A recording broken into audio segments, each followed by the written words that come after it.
Upon arriving home on Friday evening, I had high hopes of enjoying a pleasant evening with my beautiful wife after a grueling week of travel. Our 3 grown children live independently, so it seemed like the perfect opportunity for us to spend some quality time together after 22 years of marriage. As I entered the kitchen from the garage, I noticed the mail on the table. Suddenly, I heard a noise upstairs followed by the sound of footsteps descending the stairs. To my delight, my attractive wife, who is 45 years old, entered the living room wearing a short robe that never failed to ignite my excitement. "Oh, you're early," she exclaimed. "I didn't expect you so soon." It wasn't until an hour later that I glanced at my watch and realized I had indeed arrived early, but not excessively so. Curiosity piqued. I inquired about our plans for the evening. "Where are we going?" I asked. However, her response caught me off guard. "Well, I'm leaving," she stated matter-of-factly. "I don't know what you're doing, okay?" My heart sank as I realized my weekend plans had suddenly been shattered. "What do you mean you're leaving?" I questioned, desperately seeking answers. "And with whom?" Her gaze shifted towards a small bag of belongings placed at the end of the sofa. "I have a date with William Strathmore," she revealed. "This is for the weekend. I'll be back on Sunday night, and then we can discuss it further." I was dumbfounded by her revelation. As I tried to process the situation, I realized I needed support. Without hesitation, I reached for my mobile phone and dialed my daughter's number. "Hello, Daddy. What's the matter?" she cheerfully answered. Determined not to be the bearer of bad news, I grabbed her mother's purse and emptied its contents onto the coffee table. "I need you to come here immediately," I pleaded. "Your mother has injured her head, and she needs us." Before I could say anything else, my daughter abruptly ended the call. I then contacted my son, instructing him to call his brother and urgently join us. "Dad, what the hell is going on?" he exclaimed, but I swiftly ended the conversation. Feeling a sense of urgency, I dialed my wife's parents and relayed the same message. Their response mirrored my confusion, resulting in a cacophony of raised voices and distress. Upon regaining consciousness, Judith's purse spilled its usual contents: credit cards, keys, and even a surprising stash of 12 packs of Trojan condoms. However, what caught my attention was the presence of a vasectomy confirmation email from the Marriott Hotel in Kenilworth, along with the details of rooms 703 to 710. Recalling my encounters with William Strathmore, whom I believed to be one of the pediatric surgeons at Judith's workplace, I couldn't help but feel a sense of unease. Over the past 5 years, I had crossed paths with him a few times during hospital Christmas parties, and his slimy demeanor was the most generous description I could muster. Although his wife possessed stunning beauty, there seemed to be underlying issues within their relationship. Taking charge of the situation, I confiscated the credit cards and car keys, ensuring that Judith wouldn't have immediate access to them. As a precautionary measure, I tucked the email securely into my pocket. With a sense of urgency, I retrieved my mobile phone and unlocked it using our anniversary date as the passcode. Safety. Since Judith was still occupied upstairs, I seized the opportunity to consult the emergency contact list from her workplace, hoping to find a way to reach this dubious doctor. While his cell phone number proved unnecessary, his home phone number could potentially shed light on the situation. Dialing the number, I anxiously awaited a response. To my surprise, someone answered after just 2 rings. Realizing that I had dialed Mrs. Strathmore's number, I hesitated for a moment. However, I mustered the courage to explain the situation. "Oh dear, I was waiting for your call, but I don't recognize this number. Is everything all right?" Mrs. Strathmore inquired. Confirming my identity as David Collins, the husband of the head nurse at the hospital where her husband worked, I reminded her of our previous conversations. Mrs. Strathmore acknowledged the familiarity and expressed her anticipation of a call from William. Sensing the urgency, I cautiously revealed my suspicions. "Your husband isn't at home, is he? I just had an argument with my wife, and she informed me that she would be spending the weekend with him at the Marriott in Kenilworth until Sunday evening." Mrs. Strathmore's confusion was evident as she questioned the validity of my claims. In response, I shared the email confirmation I had saved, which detailed the reservation of 7 adjoining rooms. Upon reviewing the emergency contact list, I came across the phone number of Corinne Adams, the hospital's director of health. I was familiar with her as she was a close friend of my wife. Additionally, I knew her husband, who happened to be a detective surgeon. Without hesitation, I dialed her number, and she promptly answered. "Hello, who is this?" she inquired. "Karen, this is David Collins, Judith's husband," I responded. There was a brief pause before she exclaimed, "No, yes, Dave. What can I do for you?" Her tone clearly conveyed her concern. I proceeded to express my suspicions about an inappropriate relationship between Dr. Strathmore and my wife, and my desire for it to be investigated and put to an end. However, Corinne regretfully informed me that she couldn't discuss the matter at that moment and abruptly ended the call. I couldn't help but feel perplexed by her reaction.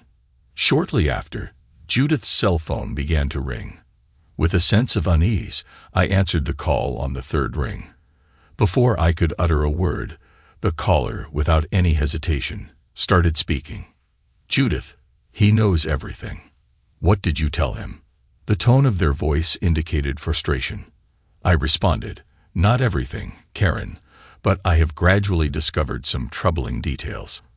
The shrill sigh on the other end of the line provided a clear indication that our conversation was coming to an end. "Goodbye," they said, and abruptly hung up. I couldn't help but find the situation rather peculiar. Without delay, I obtained Judith's home phone number and dialed it. After 4 rings, a man answered the call. "Look, I don't want to upgrade my cable service," I stated, trying to clarify the situation. "Jerry, it seems like you've had a rough day," I continued. Confused, he asked, "Who is this?" I replied, "Dave Collins, Judith's husband." Recognizing my name, he confirmed, "Yes. What's the matter?" I explained to him the events that had unfolded and my suspicions. I also mentioned that I believe there may be more individuals involved, not just the 3 of them. There was a moment of silence on the other end of the line. "Are you thinking the same thing as me?" I asked, seeking confirmation. He responded, "I'm not entirely sure what I'm thinking, but one thing is certain. Judith won." The neckline of her dress descended nearly to the waist and was slit on the right side, extending to mid-thigh. Upon noticing her purse carelessly tossed onto the table, she exclaimed in frustration, "What the I need to leave and you've thrown away all my belongings." Hastily gathering her things, she moved toward the table, but I interjected forcefully, "Oh no, you're not leaving. Not now. Be quiet and leave." Despite her trembling protest, she asserted, "I don't belong to you. I can do as I please." In response, I asserted my own agency, remarking, "Well, in that case, so can I." With a swift motion, I seized the low neckline of her dress and tore it down, leaving her technically exposed, clad only in an open-cup bra, a French lace garter belt, and a smoky gray lace top paired with seam stockings. Amidst her shocked cries, she lamented, "My dress." However, I retorted, "No, this isn't your dress. I bought it for our 25th wedding anniversary, along with most of the undergarments you wore. If you intend to leave tonight, you won't be wearing this dress." Interrupting our tense exchange, my cell phone rang. Answering the call, I identified the caller as Mary Strathmore. She informed me that I had been correct in suspecting the car's theft, and she had reported it to the police. Explaining that the car was registered in her name as she had bought it for me, she revealed that the authorities had apprehended the perpetrator, who falsely claimed to be my husband and therefore entitled to drive the car. In response to his plea for legal assistance, she stated her intention to rectify the situation, expressing her regret over the predicament. Before ending the call, she conveyed a message for my wife, indicating her willingness to assist her in the future. As the conversation unfolded on speakerphone, Judith's shocked gasp and outcry resonated throughout the room. My children, sensing the tension, rushed in. Concerned for their mother's well-being, they inquired about the situation, expressing their dismay at the torn dress and directing accusatory glances toward me. Judith regained consciousness and surveyed the tense atmosphere in the room. She could feel the weight of her parents' disappointment and anger. Her mother's eyes were filled with concern, while her father's face was red with fury. Judith knew she had a lot of explaining to do, but she also realized that her actions had consequences beyond her own life. "I'm sorry," Judith whispered, her voice barely audible. "I didn't mean for any of this to happen." Her mother rushed to her side, holding her hand tightly. "Judith, what were you thinking? How could you jeopardize your marriage like this?" Judith looked down, unable to meet her parents' gaze. "I don't know. I was confused and made a terrible mistake." Her father's anger simmered, but his disappointment was evident. "Judith, we raised you better than this. You need to take responsibility for your actions." As the weight of her choices sank in, Judith felt a deep sense of regret. She had let herself and her loved ones down. She knew she had a long road ahead to rebuild the trust she had shattered. "I understand," Judith said, her voice filled with remorse. "I will do whatever it takes to make things right again." Her mother squeezed her hand, offering a glimmer of support amidst the turmoil.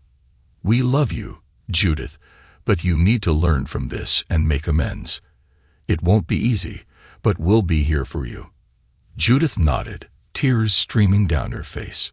She knew that rebuilding her life would be a challenging journey, but with the love and support of her family, she was determined to find her way back to redemption. Hysterical, she pleaded with her mother for assistance. "Do you require assistance? Perhaps you should consider reaching out to your sister for help. You had promised to assist her with your mother. Maybe she can reciprocate the favor by helping you using those very words." I handed the note to her father and dialed her sister's number. As he read it aloud, the phone was answered. "Greetings. Is this David?" "Yes, Mavis, how are you? How is our mother faring?" "She is fine." "Oh, indeed, she is doing well. Judith has been incredibly helpful. I don't know what I would do without her. May I speak with her, please?" "Well, she is currently occupied. How about if I ask her to call you back later?" Mom snatched the phone and scolded her second daughter. "This is unnecessary, you self-centered and insensitive mother." Her sister screamed in a state of hysteria. Judith couldn't bear it any longer and collapsed onto the floor. Now she stood almost completely exposed in front of her children and parents. "Do not bother inquiring about my well-being, Mavis," she concluded the conversation amidst the muffled cries of her second daughter. Around that time, my phone rang once more. "David, it's Jerry. You were correct. I obtained a search warrant for 7 rooms at the Marriott Hotel. We conducted a search using a missing persons warrant that I had sworn in, and we discovered 12 additional individuals, including my wife, 3 male doctors, 4 female doctors, 4 nurses, and another female member of the HR team, as well as my wife. I deeply apologize, Dave. Truly sorry." "Me too, Jerry, but it is what it is. Thank you." I turned to my soon-to-be ex-wife. "Go upstairs and change into something appropriate. Then leave my house." She struggled to stand, her voice filled with sorrow, and turned to ascend the stairs. However, she paused and pleaded, "Please don't discard me like this." "Oh, so now you're concerned about being cast aside after ruining our marriage with your 'it's my body, I'll do as I please' nonsense. I have been tempted on numerous occasions. I could have engaged in a sexual encounter with a young waitress at the diner where we used to have coffee after our night shifts. I could have pursued a woman at the Lincoln dealership where we purchased the car. Even your own sister made advances towards me, but my heart belonged to you. Yet this is the appreciation I receive. Leave my life." In a state of complete disarray, she hastily ascended the stairs, leaving behind one of her high-heeled shoes. A heavy silence settled in the living room. It was then that my daughter spoke up, assuring me that she would ensure her sister doesn't do anything foolish. Approximately 30 minutes later, Judith descended the stairs with a suitcase, dressed casually in jeans and a sweatshirt. Her appearance was disheveled, with her makeup and hair in disarray. My eldest son intercepted her on her way out. "Don't worry, Mom," he said. "Adrian and I will plan your wedding in a way that won't interfere with your sexual escapades. After all, you didn't even invite us. Maybe Dad can bring along a new girlfriend." Adrian was Dave's serious girlfriend, a fact we were previously unaware of. Now it was all too clear. Lost and confused, Judith paused at the front door. Her mother accompanied her as she made her exit. Meanwhile, her father turned to me, seeking a solution. "Is there any way to overcome all of this?" he asked. "She clearly needs help, but nothing seems to be working." I suggested that she speak to my lawyer about it. "Remember, son," he said, "she loves you." I met his gaze directly and replied, "Funny way of showing it." It was ironic how they all spewed the same excuses, adults consenting to their actions, only realizing their wrongdoings when caught. It was later discovered that the esteemed doctor had misused the hospital's credit card to fund a weekend party, covering expenses for rooms, drinks, and food. The hospital attempted to keep the incident under wraps, listing 8 participants as being on duty or attending a fictitious official seminar or hospital event. Once this scandal came to light, several marriages fell apart. This wasn't the first party, but it would certainly be the last. I initiated divorce proceedings, although I'm typically a mild-mannered aircraft mechanic. Do you remember? I loved her more than anything, as they say in the movies, so I allowed the process to drag on while she sought counseling. The children stood by me, witnessing my efforts to salvage the relationship. However, it was an excruciating experience, blindsiding me like a sudden thunderbolt. I am astonished by my own obliviousness. United Airlines showed sympathy towards my situation and granted me an extended medical leave. Unfortunately, my wife lost her job, along with everyone else involved in the incident. The competent doctor was terminated from his position and faced legal action. Karen, as well as her deputy, also faced unemployment. This unfortunate turn of events resulted in a severe shortage of nurses, leading to several doctor positions becoming available. Regrettably, my wife became the latest member to be recruited by a sex club that was actively seeking new participants. She had been noticed for quite some time, and Karen had been persuading her, claiming that she deserved to have some fun. I was completely unaware of this. Moreover, many husbands derive pleasure from their wives engaging in sexual activities with other men.